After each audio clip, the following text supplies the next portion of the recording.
We're going over system translations, number 27, compulsory and optional desires. The keyword pride in the book Ora Bahir by Balasulam. Compulsory and optional desires. The issue of pride is one of the praises of the Creator, even though it is considered improper for people. The reason is that in the Creator, choice and desire are not like in people, even though he is not required to do anything. Anyway, a simple desire is to us as compulsory, or like an inevitable desire that is also for us considered a forced desire. This is because a desire that is not compulsory could be unfulfilled because there is something preventing the desire, or being deprived by another desire. However, compulsory desire is fulfilled because of its compulsory nature. Therefore, if a desire is formed within us that is undeniable, this desire is like any compulsory desire. The measure of pride is that he will not want to connect with those who are lower than him. If it is compulsory, then it is not condemned, just like the sky that has pride over the land and does not connect with it, as the sky is above and the ground is below. However, if that desire is optional, then it is considered very obscene and is no longer considered good. This is because the desire of the good is to do good, and since we have proven that the desire of the Creator is like a compulsory desire, because there is nothing to stop his desire, and even another desire cannot interfere because of his uniqueness and unity. Therefore, his desire must be compulsory, and selection does not apply to him, because another desire will not replace his previous desire, and therefore it is like the nature of the sky that is proud and rises above the ground. Even when reading this, it's like, well, why is he even writing about optional desires? They don't exist. It's all compulsory. Everything is run by one desire. There's only one desire. So the idea is that we're talking about if a person feels if it's compulsory and optional. So you're right. All desires are actually compulsory. That is, they're given by the Creator, and people aren't asked if they want their desires or not. But the idea is that we feel that some desires are compulsory, and we feel that other desires are optional. And it basically is based on our perception of them.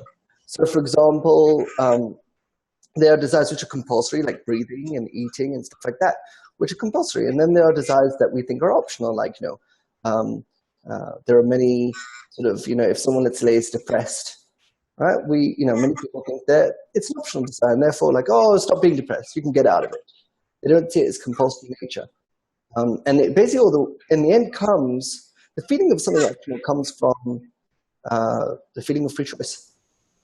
So when you feel free choice, that's when something becomes optional. So when you remove free choice, yes, then everything's compulsory, and there's none else besides it. But when you add the free choice into the matter, then things actually become an optional, and then you stop blaming people why you're doing it and not that, and so forth. Should we even be adding free choice, or should we just be running this idea that everything is compulsory? And what's the deal here? So the idea is to understand that everything is compulsory and actually get to feel that. And when everything's compulsory, then you can make it optional. What that means is that, okay, so the idea is that, let's say, for example, I believe in free choice, and therefore I think, I can decide if I want to advance or not, right? Then you're told, well, actually, it's compulsory that you don't want to advance. And then you're like, well, I guess I'm just stuck. I've been told that my compulsory desire is not to advance. I guess if there's nothing you can do about it. Not entirely true. The idea is that, yes, your desire is compulsory that you don't want to advance, but you can use desires outside of you from the friends to affect you and therefore make you advance. So it's just like, it's like the law of gravity. So gravity is a compulsory desire. But even so, it's a compulsory desire, we can actually use gravity against itself and actually reach space. And that's the same process that we need to do with every desire, where we accept that it's compulsory, not optional. Then we can actually do something about it by using other compulsory desires towards it. How do you use other compulsory desires? So, for example, a person's actual desire is not to advance. And therefore, he uses the environment to get enticed by the environment and affected and clean concepts of them to desire to advance, sort of build a new desire to advance, which will be stronger than the previous desire not to advance. And if there's only one desire, the desire of the creator, what is this one desire? Can we define it? The one desire is the goal of creation. And the what's goal of creation is for each person to become the creator and then bestow to the creatures, which means to bestow to everybody else, which means to control everybody else. So it's like mutual control. It's not mutual control as in I control you if you allow me to. It's I control you and you control me.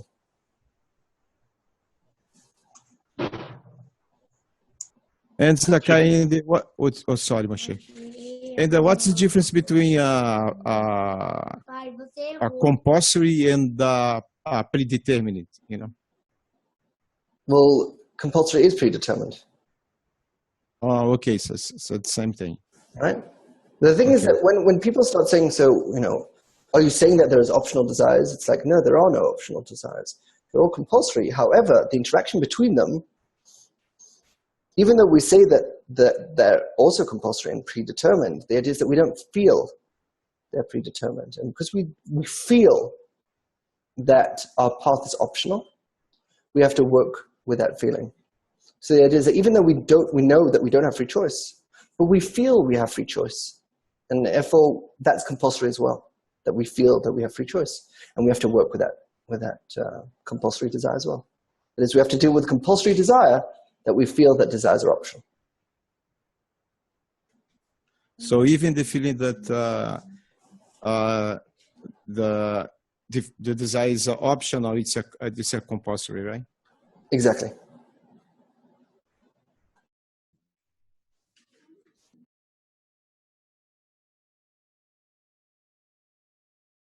And the way phase 2 put it, it's to bestow pleasure and goodness upon his creatures. You just amplified that, fleshed it out for us, you know? Yeah, because it is that sort of, the thing is with, you know, yes, the goal of creation is to do good to his creatures. The problem is that people put them on the side of the creatures and not on the side of the one doing the bestowing, which is the creator. So they think that they're the result. They're meant to like receive the goodness from the creator. It's like, no, you become the creator and then you bestow goodness to creatures. If the goal of creation was to have goodness, then the goal of creation would have been to receive goodness. But that's not the goal of creation. The goal of creation is to bestow to the creatures. Therefore, if they attain that and wrote it like that, that means that you become the creator and bestow to the creatures, to the people you see in your reality. You control them. What does it mean, goodness to the creatures? Goodness is maturity, power, and immaturity is tension and sort of the idea is that you basically got like a frequency going from tension, which is immature, which is bad, to goodness, which is power, maturity. So the idea that there's a scale from bad, immature, to good, which is mature. So we've got bad, immature, and tension, and it scales to good, mature, and power. Right? So to bestow goodness to the creatures means to mature them, empower them, right? And therefore, it'll be good for them. That's what I'm experiencing in my cab lately. It's been no tension, very nice, great conversations, empowering people. So I guess in a small way, I'm expressing that right now, you know, because it's been really pleasant. Yeah, you get a taste of expression in 2.2 after the barrier. That's good. I like it. Is bestowing receiving or chokhmah? No, bestowing is giving or chokhmah. It's remember the idea is that bestowal is top down, right? So the idea is that or chokhmah, which is light of wisdom, is given top down. That is, from your GE you bestow to your achab, right? From the upper you bestow to the lower. Alignment, on the other hand, which is the light of mercy, is the lower to the upper, right? And so important to always remember that expression is always top down, And alignment is always bottom up. But with bottom up, is that Chasadim? Is he receiving Or Chasadim here? Because it's weird. Like if you're bestowing Or Chochma from top down, and then as a creature, where did the Or Chochma go to? How does that work out? I'm not really sure. Okay, so the question is, do you receive Or Chochma or do you bestow Or Chochma? Well, you said we bestow Chochmah from the GE top down. Right. But as a creature, he's receiving something. Is he receiving Chochmah? So he's receiving Or Chochmah, yes. But But of course, what is being bestowed and what's being received are two different things. You're bestowing power and receiving tension. So, right. But what about Or Chasadim here? As far as Or the Chasadim, line? you're raising tension and it becomes power. What? You're raising tension, right? You're trying to convert tension into power. You're taking a situation where you feel powerless, right? Which means you feel tension. And you align yourself with the system to say, no, I actually made that situation happen. And that feeling gives you power. But that happened, that Or Chasadim, that process, that happens from below upwards, from the creature's perspective? Yes. Alignment is always from the creature. Yeah, but isn't he receiving Or Chochmah, like we just said? No, Or Chochmah is expression. Or Chochmah is when the upper is giving the lower. Sort of when we say the word, when we're sort of talking from the perspective of the lower, it's only Or Chasadim. Okay. Right? From an active, like what he does. Or Chochmah you always receive passively. Mm-hmm. Right? The Achab always receives Or Chochmah passively. It's not doing anything. It's being given to him. Or Chasadim is where the GE is actually passive, the creator is passive, and the active element is the creature. The creature aligns to the system. The creature aligns to the creator. But expression is from the creator is the active one bestowing to the creature. So the creator bestows Or Chochmah to the creature, and the creature receives Or Chochmah. Or Chasadim actively, I guess you could say. Yeah. Because it's weird. Why is it weird? It's like, well, So your question is, if I do alignment, am I receiving Or Chasadim? Is that your question? Or am I bestowing Or Chasadim? neither. You're receiving an alignment. So because you're doing alignment, you receive the sensation of alignment. So that means you receive the feeling of Or Chasadim. Yeah, we're receiving it. But in truth, the light includes both Or Chochmah and Chasadim, but only the creature, he only feels Or Chasadim actively, or feels like he puts focus on it. It's Or Chochmah is there, he just doesn't feel it. Yeah, that's true. The light is always uniform, and it's the creature that sort of surrounds, like we talked about the reflected light. The reflected light is Or Chasadim. So when it reflects that light on the light coming in, that's what gives that ability to actually feel. That's the reflected light, but the inner light is Or Chochmah. So the idea is you can feel the Or Chochmah by the amount you reflect it with Or Chasadim.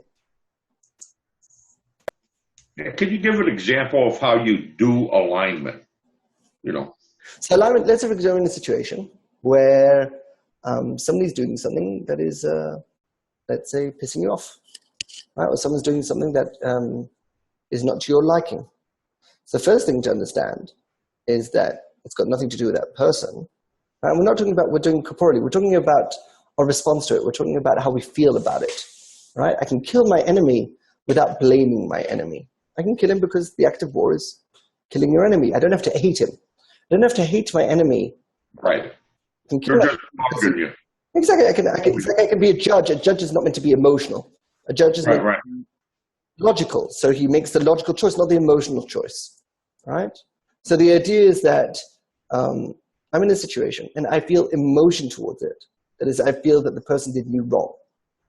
I might still, tell him to the police and they might still arrest him. That's fine.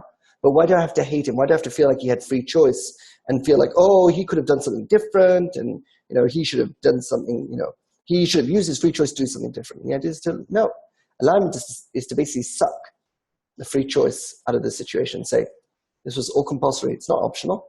It's not like that person could do something different. It's compulsory. And then he could be saying, well, if it's compulsory, why are you sending me to jail? It's like, yeah, well, even if it's compulsory, it doesn't mean that there's not consequence. So compulsory doesn't take away cause and consequence. Right? And that's an important thing to remember. Just because I take away free choice doesn't mean there's not cause and consequence. There is cause and consequence. If I put water on a stove and it heats up and boils, there's cause and consequence that by heating it up, it becomes boiling. But is there free choice there? Is it optional? Could it decide not to boil? No, of course not. Of course it's going to boil. So just because there's no free choice doesn't mean I can't do a cause and consequence. I can't respond to it. So if someone, for example, comes and enters my house without my permission, right? He's a burglar. I can call the police on him. But you could be like, hey, it wasn't me, it was the creator. It's like, yeah, true. And I'm sending that part the creator sent to me. I'm sending him to jail. That is, free choice doesn't stop a person from responding. And many people, they scrutinize things and then they hear that, oh, there's none else besides him, and they stop the scrutiny. We start the scrutiny with there's none else besides him. Okay, so the critic's controlling everything. Let's see what we've got here. And let's see how to respond to this emotionally. So the idea is to first feel that the system is doing everything. And that's the first step of alignment, acceptance. Then you've got the second step of alignment, which is discernment. You have to discern, okay, what is the power play here? How is this working? Why did I want this to happen? What am I going to learn from this? How can it propel me forward? How can I use this tension to actually raise a prayer for more power? And then the result is mitigation. With, you get the sweetening where you understand, oh, I can actually use this situation of tension to actually innovate and advance. So you might be stuck with a situation where you've got some limitations. Like, I can't do it. They've limited me. They haven't given me the money I need. They haven't given me the personnel I need. I'm stuck. And you feel in a situation of limitation and tension, and you feel terrible. The idea is you can actually, by doing alignment, you can reach a point where you actually say, wait a second, these limitations will actually allow me to innovate. If there's no limitations, I can't innovate. I can't grow. I can't expand. So I actually need limitations so that I can innovate on them. If someone had endless time, endless resources, right, and endless power, they would never innovate. Right? The reason why people innovate is because they've got lack of time and lack of resources and lack of... Right, necessity is the mother of invention. Exactly. So the idea is that... I love this. This is just what I needed. Okay. And it works in any situation. You're in your taxi, Yeah. You've limited your hours, you're like, oh, what do I do? I can't handle this is impossible. That's when you feel it's optional. You have to make it compulsory and understand, look, this is the situation I'm given. Let's do something about it. Let's use it for the future. There's no point in me eating myself up. There's no point in me thinking, oh, I should have done something different. Right? It is what it is. It is what it is. It's compulsory. This is the way it had to be. Now, how do I move forward? How do I use it to actually innovate on it? I tell you, this system has given me the tools I need to survive these days in this world. It's been wonderful. I'm in a real rocking and rolling mood these days too, man. I'm like really upright now. This concept of compulsory and optional is a very powerful concept, because you could say it's like the root of alignment, of understanding that there's one system, it's controlling everything, and there's no point in me getting frustrated. There's no point in me getting annoyed. Yeah. It's to own it and say, okay, this is my situation, accept it. These are my current desires. How do I move forward? Because you could say, well, if it's compulsory and it's predetermined, then what's the point of me doing anything? But that's an immature perception on the idea, because just because it's compulsory, just like gravity, doesn't mean you can't do things with gravity. So, when someone says, oh, I can't do anything, he's actually saying that he feels a sense of free choice, that it's optional. So he's got to understand that feeling of free choice, which is compulsory, that's totally fine. And you can't leave it. And therefore you have to work with that desire. You have to work with that feeling of that optionality, and not say, well, I guess everything's compulsory, so I can't do anything. Then how does expression come into this? Expression is once you've done alignment and you've become the creator and you feel you are the creator and you've got that confidence as the creator, then you start doing some manipulation on yourself and on other people, manipulating their desires and manipulating your own desires. Yeah, expression is innovation, right? So there's two kinds of expression, right? There's corporeal expression. For example, I see a situation, I innovate, and I come up with a new device, right? It's like show the world, oh, this is the way you used to listen to music that way, using CDs. Now introducing the new iPod. 4 gigs of storage in a small plan. Everyone's like, wow, this is innovative, it's so new, everything's great. That's external expression and external innovation. But there's internal innovation and internal expression. And this is when you're working on the desire level. You're not working through the senses of the 5 senses. You're doing the manipulation through the desires behind the scenes. And that's where you could say it's the most interesting part. It's the most interesting and also the most hidden, because the books don't talk about the expression part. They only talk about the alignment part. And even if they talk about expression, they do it with hints. And they don't actually, there's no article on expression. It's always hints. For example, it says that Moshe was a man of God. So the idea is there's 2 parts in him. There's the God within him, and there's the man within him.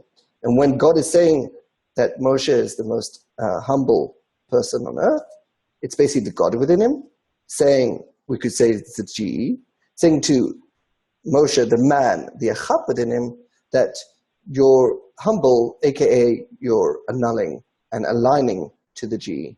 So it's just like this article. The GE should be proud, and the Achab should be humble. That's fantastic. Thank you.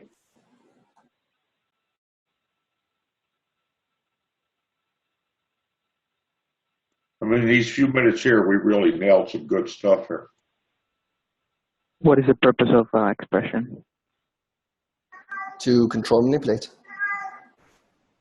To increase But internal. why? Increase internal power. The goal, you can't just do expression just for the sake of expression. You've always got the rule of Tzimtzum Aleph. So the rule of Tzimtzum Aleph says, which is the first restriction, is that anything you're going to do in your internality has to be for the goal of increasing internal power. That's always the goal. The second restriction works like this. Unless you're in a state of expression, which means unless you're in a state where you're the GE and you're going to manipulate the Achab, right? Only in that situation does the second restriction get cancelled. But as long as you're not doing expression, the idea is that the second restriction gets back into place, which is the parasa, and the idea is there you have a separation between your spiritual desire, which is your GE, and the Achab actually becomes corporeal desires. You separate it from your spiritual parasuf, your spiritual face, and you make your Achab, which is your affinity, communication, and reality, which is Bria, Tzia, Sia, which is creation, formation, and action. Those you actually make them corporeal desires. But when you're doing expression, you actually lower the end of the putzuf, the end of legs, from the parasa back down to the end of legs, the original end of legs, the first restriction, and then the achab, right, which is bria tzia sia, which we said is creation, formation, and action, which is affinity, communication, and reality. Those become spiritual desires, and therefore you can actually manipulate them. So you've got this constant situation where if you're in both the second and first restriction, then you've got the parasa, and these are corporeal desires, and these above are spiritual desires. Above the parasa is spiritual, which is the GE, and the achab, which is below the parasa, are corporeal desires. When you're only in the first restriction, then that means that you've got the end of legs and everything above, including the achab and the GE, which means atzilut, and bria, and yitzira, and asiya, which is emanation, the world of emanation, the world of creation, the world of formation, and the world of action, are all spiritual.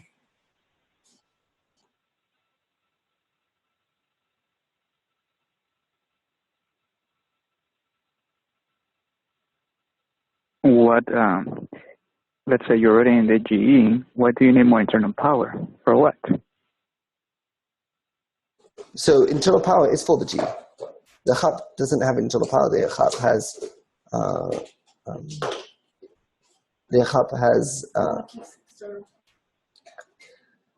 achab deals with the tension. It doesn't deal with the internal power itself. So the internal power is for the GE, right? The GE needs more internal power. But you're like, well, if you're the creator, why would you need internal power? So the idea is that even in the creator, when we talk about the creator, there are different parts to it. And the idea is that depending on the strength of our screen, it defines how much of a creator are we. So that is, even when we say we're the creator, there's still a process, and there's still this reservoir of internal power that we want to tap into. And the more we tap into that reservoir of internal power, then the more a creator we are. So it's like a role. You can call the president the first day he comes into office. You can also call the president someone who's been there for 8 years. So what's the difference between the two? So in spirituality, we call the difference between the two that on your first day of office, you've only got a tiny bit of adhesion. And when you're 8 years in the office, then you've got full adhesion with the role. So the same thing with internal power. You can call yourself the creator when you cross the barrier, but you're a tiny creator. You're like, it's called the soul. It's part of the creator.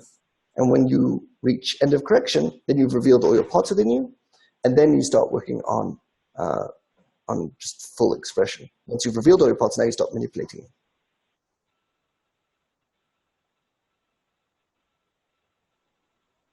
So you could say there are two parts of internal power. There's the first part of internal power, which is alignment. That's when you accept what's happening to you in reality. But then you've got the second part of internal power is actually doing manipulation on that reality. So the second part is not agreeing? Yes. Yeah. So the second part is when you're the creator, you've assumed that role, and then you're like, okay, now what can I do about it? So is the second part basically looking for situations that you don't agree?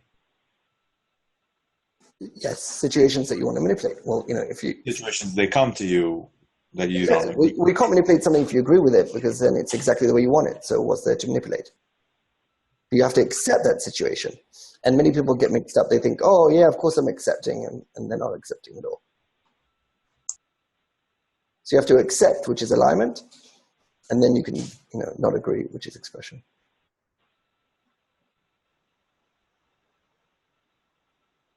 So you could say the difference between acceptance and agreement. Well, what does it mean? Is that acceptance to not agree with a situation? Like,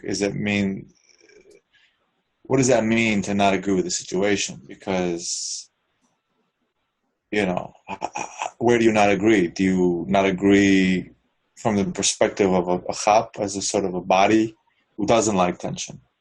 Or do you not agree from the perspective of the GE who wants to give tension?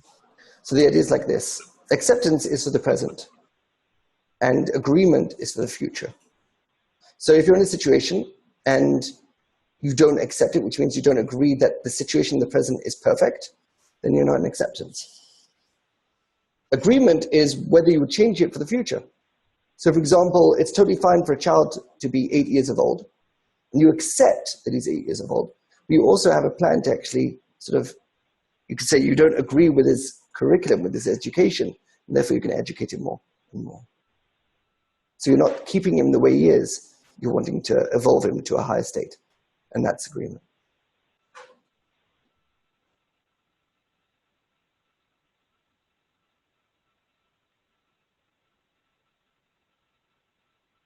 So let's say, for example, you're in your rachap, and you're feeling like, oh, this is terrible tension and everything. The first thing is to get to acceptance. Acceptance is moving from the rachap back to the G, where you understand that you are in control, and this is the situation given to you. And then when you actually have full acceptance and you're back in the G, then you can bestow to the creatures. Then you can say, okay, I see a position in a situation where I can actually put myself in it and implement myself into that situation and feel conscious about it. It's basically because the difference between what expression, it's like people are doing expression all the time. And you're like, so what's the idea? The idea is that they're doing expression subconsciously. And the idea is to do expression consciously. Just like we do alignment consciously, the same idea is to do expression consciously, to manipulate things and be aware that you're manipulating things and not just manipulate things, unconsciously. Well, you touched on a point here. You said for moving into the GE, that's acceptance, that's alignment. Yes. So it's basically when you accept your current reality, you move in to the GE from the Chap. Exactly. That's acceptance. That part is acceptance. That's acceptance, which is alignment. And then once you have acceptance, real acceptance, full acceptance, then you can do expression. Exactly. So moving into the GE, that's alignment, right? And if you're not aligned, you're in the Yerchab. Right. You're not accepting. And part of the problem that happens after endocorrection is that when you want to do expression, you have to really make sure that you have a very clear distinction between the alignment and the expression, between the acceptance and the agreement. And if you don't have those two concepts separated, they basically fall into each other. And then what happens is you're like, so I don't agree with it, and you try to start to deal with the situation, and then you actually lose the acceptance on it. And that's why you need to really separate yourself into those two identities to have acceptance as the achab, active, and then deal with the expression from the position of the G. The problem is if you don't keep those identities separate, then what happens is that you sort of fall back into your achab. So the acceptance comes from the achab, and the disagreement comes from the GE? Exactly. And you have to keep them both active at the same time. Mm-hmm. So if you don't have an identity to keep the acceptance active, then you can't do the expression anymore. You fall back into it.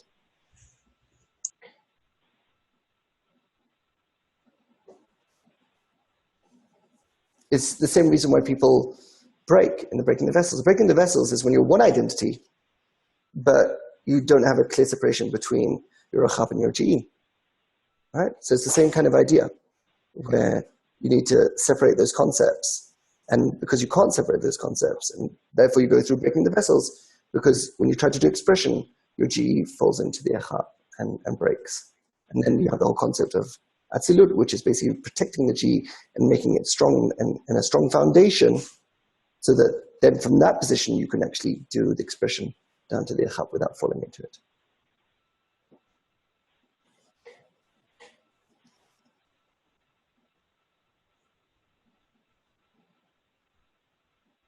But again, that only helps you until endocorrection.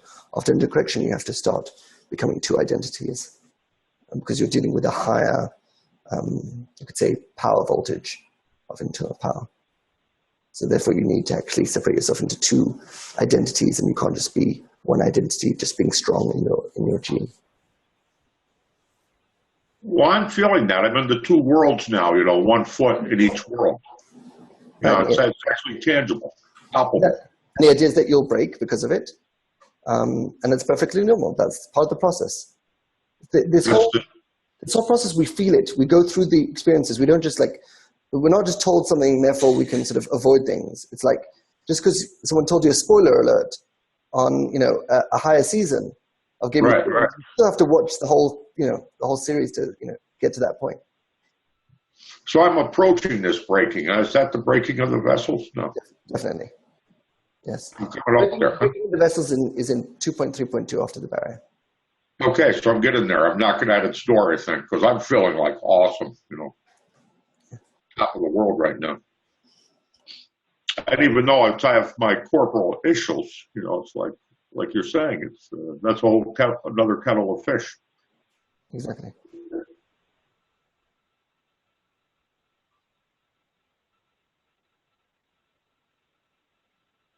It's a very powerful state, and that's actually why you crash.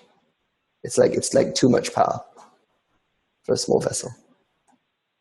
Yeah, so I'm going to need all you folks now, man. See, I told you, I contacted you today. I go, well, I haven't bugged you since May 20th or something, Yeah, I think it was April. But you're busy, man. I'm not going to, bug you if I don't have to. I've had good friends here. Mary's helped me. Jenny's been a good help. Maria, Moshe, all of them.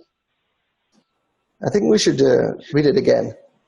Read the translation again. But let somebody else do it. Yeah, my screen's lagging. I can't. I can do it. 27. Compulsory and Optional Desires. Pride. Habahil by Baal Salam. Compulsory and Optional Desires. The issue of pride is one of the praises of the Creator, even though it is considered improper for people. The reason is that in the Creator, choice and desire are not like in people, even though he is not required to do anything. Anyway, his simple desire is to us as compulsory, or like in inevitable desire that is also, for us, considered a forced desire. This is because the desire that is not compulsory could be unfulfilled because there is something preventing the desire or being deprived by another desire. However, a compulsory desire is fulfilled because of its compulsory nature. Therefore, if a desire is formed within us that is undeniable, this desire is like any compulsory desire.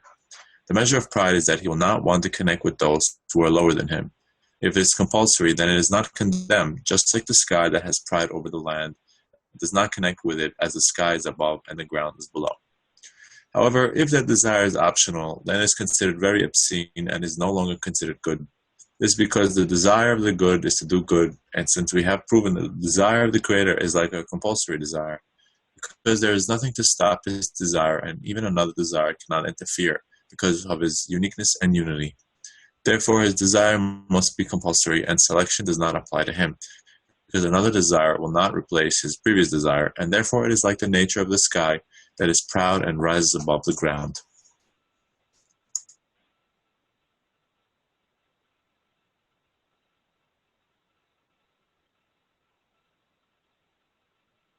Any other thoughts in the article?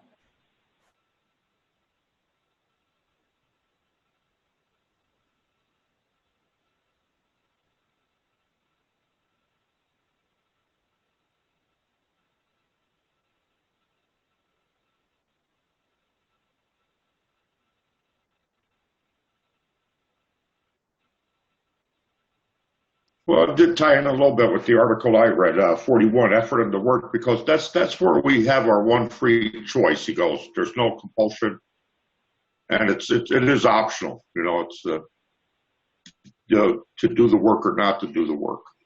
Well, the idea is we feel that it's optional. That's important to notice the difference. Everything is compulsory, but we feel that it's optional, and that's why we have to work with that. Because that feeling of it being optional is compulsory. The idea is at least to understand that it's compulsory and understand that you're in this illusion of it being optional and working with that optional illusion because that illusion is compulsory.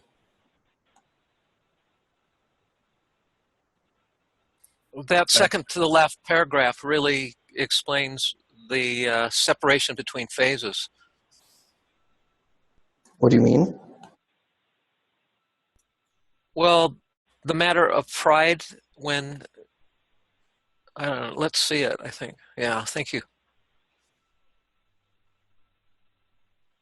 The separation, I think it describes.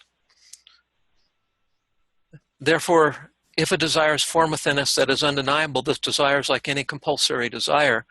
The measure of pride is that he will not want to connect with those who are lower than him or a lower phase.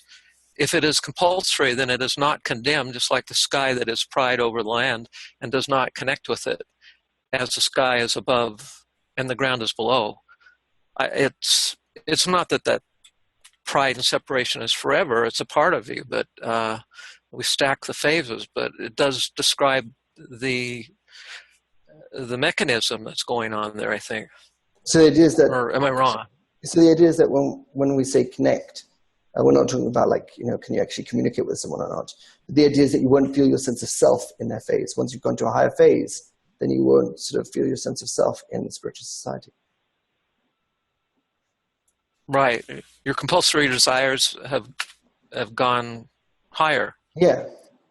It's just like with a parent and a child, right? The parent communicates with the child, but is aware that they're the parent and the child is the child. So there's no problem with seeing that difference. On the contrary, part of the problem that education has today was they've lost that boundary between the parent and the child, between the teacher and the student. And the idea is to keep understand that the compulsory and understand that it's important the differences between them, but then you can start the communication. So it's like in the past they didn't have that communication because it was you had a strict teacher. And the student was never allowed to, have a conversation with the teacher. He was allowed to respond just what the teacher asked him to do. And he couldn't never converse with his teacher. Today, you've got the opposite problem, because they've blurred so much the differences between the teacher and the student. Yeah, on one hand, the student can have a conversation with the teacher, but he's not having a conversation with the teacher as a teacher. He's having a conversation with the teacher just as any other person.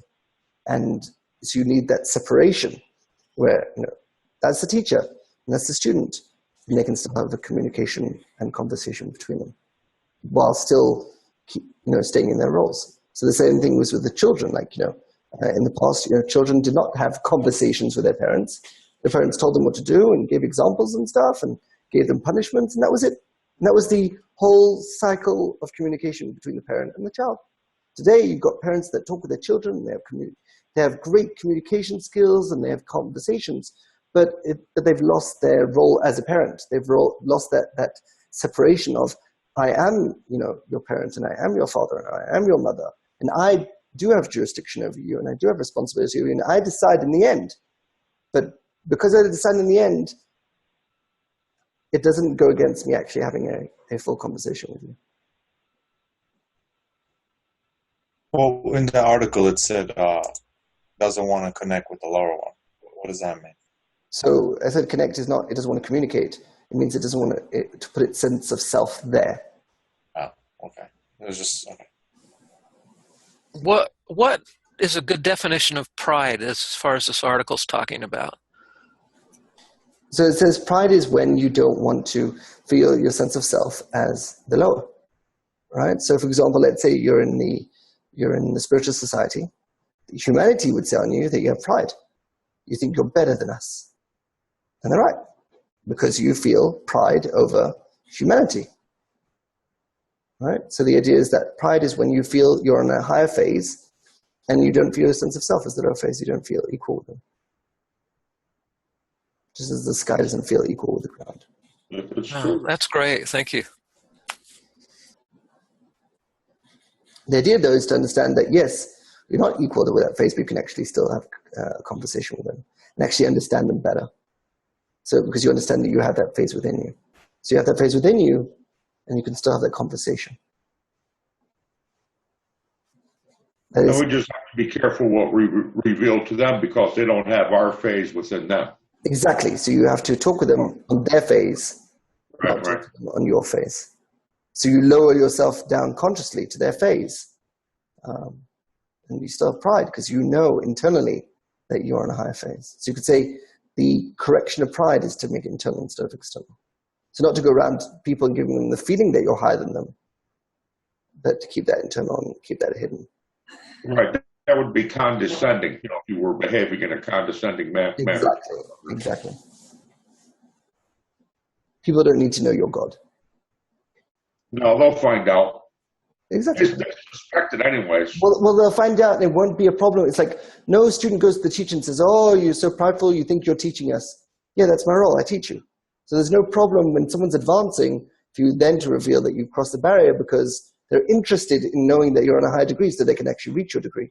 But if there's no point of them, if they're not trying to learn from you, then there's no point in you saying, I'm a teacher. It's like, it would be like you being a teacher at school and then meeting someone in the pub and saying, you have to do what I say because I'm your teacher. It's like, you're not my teacher.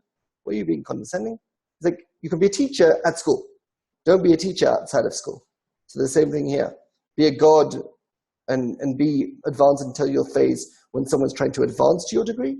But if someone's not trying to advance your degree, don't express your state.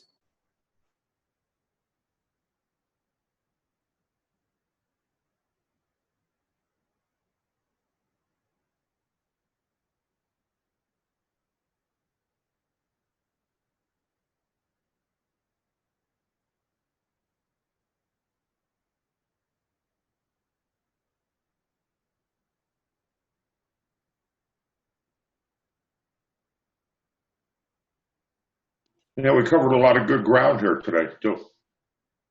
Did we get the LGBT stuff in here, about the desires? So we can talk about that. Yeah, that'd be good. Because it's in the news, it's part of our world now. Because as I grew up, it was like, you could say it was frowned upon behavior, it was kept discreet, unobtrusive. But in 1969, they had the riot in Greenwich Village at the Stonewall Tavern. And that's pretty much when they started coming out of the closet, as they say, right? Yeah. And, it's funny because I got stuck in Midtown Manhattan traffic at the gay parade one day. I was on a side street up in Midtown, and I was driving my truck, and I'm first at the light, and all of a sudden it's barricaded, and here they're not letting us by. The parade's coming by, so I have to sit there. But I had my cooler with my lunch, a thermos of coffee, and a New York Post. So I just sat there and read the paper. But, it's like we have to accept it, that our Constitution allows behaviors that I might not embrace, but others do. And as you say now, these are their desires given to them by the system, by the creator. And they're compulsory. Normally what happens is that most Kabbalists are conservative and sort of religious in their thinking, and therefore they don't actually sort of tell what Kabbalah has to say about the whole LGBT phenomenon. Instant concepts were a little less conservative. I'm not gay, but I accept gay people. And the idea is that Kabbalah actually explains why this is happening in this time. So the idea is that you have the male quality, which is bestowing, giving, and you've got the female quality, which is reception, receiving. Just like when you have a plug, you have a male plug and a female plug, right? No one would say, oh, you're being indiscriminatory, like, put in a male plug, right, into a female socket. So the idea is that these are qualities. Now, in what's happening in the last 100 years is that we're shifting from bodies to qualities. So before, the qualities were basically tied to the body. So if you were born physically male, your quality inside was male dominant. And if you were born female with a female body, you were born female dominant. And what's happening is that because of an elevation, you could say, that we're actually shifting to a sense of self as our qualities instead of our bodies, then there's starting to be sort of a disconnection between our bodies and our qualities, and therefore we can have, like in Hebrew, we ask for a ben zahar, which is a male boy. It's like, well, if he's a boy, isn't he male? It's like, no, you could have a boy which is female. That means a boy, right, which is his body, with female tendencies. And you could have a bat zahar. You could have a girl who's a male, which means it's a girl, a physical form is a girl, and she has male tendencies. And this is what's causing the whole sort of issue, because on one end it says in the Torah, it says, you shall not sleep with, a male should not sleep with another male. And the idea is, Rabash and, many Kabbalists say that when in the Torah it says that something, is, you shouldn't do something, it means it's not allowed, which means it's impossible. So the idea is that in a relationship between two people, there's always a male force and a female force. Someone's talking, someone's listening. Someone's bestowing, someone's receiving. You can't have two bestowers and you can't have two receivers. So what you do is you have someone who takes the male role and you have someone who takes the female role. And you'll find in most relationships, even in LGBT relationships, you'll find that there's a male dominant person in that relationship and there's a female dominant person in that relationship. So there it is, because we're shifting from bodies to qualities, because we're shifting from being creatures and like, oh, you're just a human, we're becoming gods. And what allows us to do that move is that we're not associating ourselves with our body. We're not saying, well, look at you, you're a human form, so how could possibly you could be God? God is this eternal, everlasting light, and how could you be it? So, but because of our growth of our egoism, the egoism actually allows us to disconnect from our bodily form and actually start to feel the sense of self as our qualities and align with who we really are, which is the Creator. So the Creator has a body, but is not the body. And before we were so annulled to reality because we had a small ego. So we just thought of ourselves as what our body pertains us. So it's like, oh, what is this? I've got, male hands and, male organs. I'm a male. And the woman would say, oh, what do I have? Female hands and female organs. I'm a female. That was because our egoism was small. Because our egoism is growing. Now we're like, so what if I have male hands and male organs? I feel female. And somebody else, a female, would say, so what if I've got female organs? I feel I'm a male. And that's because of the growth of egoism that allows them to feel more aligned with their perception of themselves and not with their body, allows their perception to defy what reality dictates. The reality dictates, look, you're a male, look, you've got male organs, you should go play football. And then the perception says, but I feel female, I want to go play with dolls. And the opposite way around, you could say, you could be a girl, it's like reality dictates, you're a female, you should be playing with dolls. And she's like, I want to go play basketball. I want to go play football. It's like, guys play football. You should be playing football. And it's like, you judging me by my body. Yes, my body might be female, but my perception is male. And therefore, I want to go and play football. You know, years ago, and this I'm talking in the 60s, I saw an interview on television, you know, the old black and white TV with the rabbit ears. It was like Merv Griffin, and he was talking to some guy. I forget who. But I remember him saying he used to sit under his mother's piano at the age of 3 or 4 or 5, and he knew he was a female. And that always stuck with me. I go, wow, that's his perception. That was his perception at such a young age, right? Exactly. And you could say that I think he was one of the first transgenders.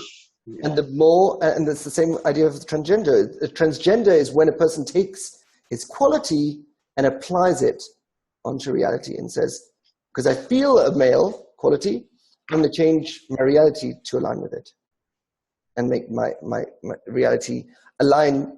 I'm going to dictate reality by my qualities and not the other way around. And you know, now we're at the full expression of like what you want to be here. I mean, you can be whatever you want. We're not now. the full expression. We're in that transition. We're definitely not truly there. There are many people still. Okay, yeah, because it's a comic book world now.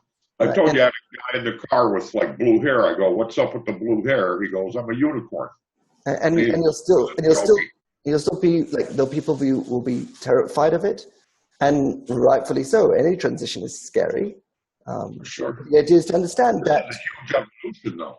Exactly. It has to happen because we have to start identifying ourselves with our bodies and start identifying ourselves with our qualities. So we're seeing incredible expression now. And then someone could say, what? So you're saying anyone who feels female should become female outside? No. So the idea is that normally what happens is that a person feels tension between their qualities and their body. And their first response is to want to resolve the tension. So the idea is that is one way. You can resolve the tension by just changing your externality. Another way is to actually use that tension to your advantage. There are advantages of being male internally and female externally, and the same way, the other way around, where being female internally and male externally. There are advantages to the opposites, and that's actually what in Kabbalah what we say is we say don't change the tension, but use it to your advantage to become both a human component and a creator component within you. So don't be just creator and don't be just human. Be both and live with that tension and convert that tension into power. And that's the whole concept of the screen, right? The screen takes the concept of that tension and converts it into power and says, I'm both human and I'm God. That means I'm both receiving reality and taking responsibility and ownership over it.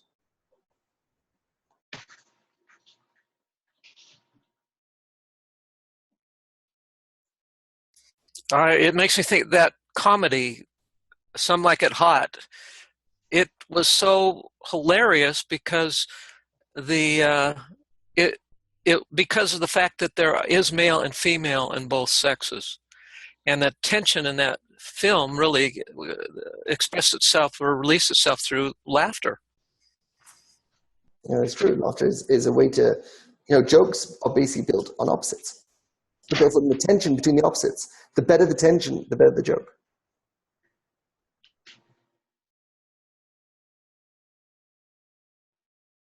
That's what actually causes us to laugh, is that inconsistency and that dichotomy between the opposites. Our automatic response is to laugh about it. That's why when we see someone wanting to do one thing, let's say slipping on a banana peel, why do we laugh? If the person wanted to slip on a banana peel, we wouldn't laugh. It's because the person didn't want to slip, which means his thought was to do one thing. But in reality, actually, it happened something else. And that dichotomy between those is what causes us to laugh. That's why we love, videos where people start slipping and falling and stuff because of that dichotomy of they wanted to do one thing and they did the other.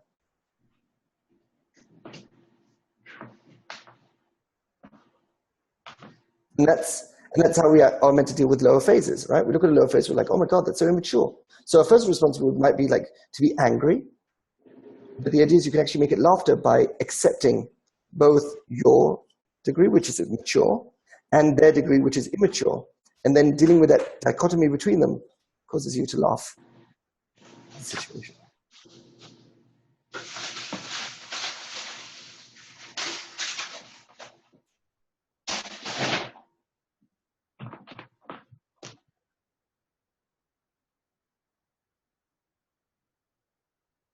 Yeah, that's actually great because, that allows us to see things in a much more comedic perspective, which we need, because people are going nuts now, like you were saying the other day, oh, the world's on fire. And, you got the heroes coming along saying, I'll fix it for you. Allow me. So these are great truths that help our perspective of the craziness we're seeing now. Well, you're saying we're in the intermediate phase of the expression. It's going to get we're definitely in that transition. more interesting. Because what you'll find that the people actually going through transition have no idea of why it's happening and how it's happening. And I think this kind of understanding can actually help the transition, to be easier. So will the transition happen whether we're conscious of it or not? Yes, it will. But the more conscious of it, we can actually make it go faster and easier. Yeah, that's why in a year when we start actively promoting, disseminating this could be a great help to a lot of people. I hope it goes viral, as they say. The right people catch it on, like it's a product placement. You got to get some big celebrities or something, right? That's how they did Grey Goose vodka. They gave some bottles to some big shots in the right clubs, and a mundane vodka became celebrity vodka overnight, right?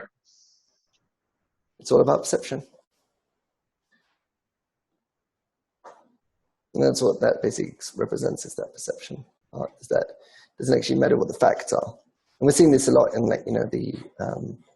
the whole situation now happening in America with politics, is that it's all about perception. And facts don't actually matter. People don't actually care about facts. And you've got all these people coming out like, oh, but facts, he lies here and he says this. Right. We have fact checkers. We're in a fact-checking era. There's PolitiFact and fact check. We don't actually care about facts. We care about perception. We care about how it makes us feel, not sort of the truth. Right. And that's what Trump's appealed to. He's nailed that. It's phenomenal what's going on over here. And again, it comes this idea of that we're starting to put more focus on our perception and less on the facts of reality. Wow. Yeah.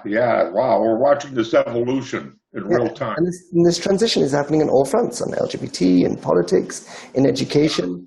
And you got people on the move, mass migrations. Yeah, it's happening on everything. Like countries aren't countries anymore. Companies aren't companies. Everything's mixing and matching to show that we're sort of going against, you could say, or defying the natural inclination to want to follow our senses, which is reality. And we're starting to give more importance to our perception. That's why we're giving more importance to medical of how we feel. And not just it used to be that, if your arm's on, you're fine. But now it's like you go to the doctor because you feel depressed. And in the past, there wasn't that concept of, what do you mean? You wouldn't go to the doctor if you feel something. You go to the doctor if something's wrong with your body, not if you're feeling incorrect in your perception. So we're seeing that move to dealing with medical issues of perception as well, of our consciousness and not just our bodies.